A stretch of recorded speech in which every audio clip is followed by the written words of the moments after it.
दुनिया वालों के जंगलात के बारे में ख्याल। ये जो जगह खाली है यहाँ पे भी दरख्त लगाने चाहिए, क्योंकि यहाँ भी दरख्त लगेंगे जितने दरख्त होंगे फ़ायदा होगा। यहाँ पे जंगलात में जितना इजाफा होगा फिर जंगली जानवरों के लिए फ़ायदा होगा यहाँ पे, इसलिए यहाँ पे दरख्त लगाने चाहिए। चल छोटे भाई जान, कल तक कोशिश करेंगे लगाएंगे।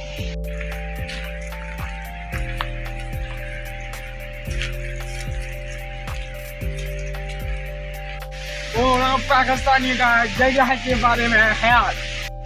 ये 2-3 दरख्त यहाँ के क्या कर रहे हैं, इनको भी काट दो, यहाँ कल तू घर बनाएगा, ठीक है ना। अभी चंदा होगा ये काट दो। अच्छा अभी फोन करते हैं, दिखाते हैं, काम करते हैं। कल करा ये काट दो। अच्छा इनका क्या फायदा 2-3 का, यहाँ कल तू घर बनाएगा, कोई और सिस्टम करेगा, यहाँ सब्जी बनेगी। अच्छा यहाँ काट दो।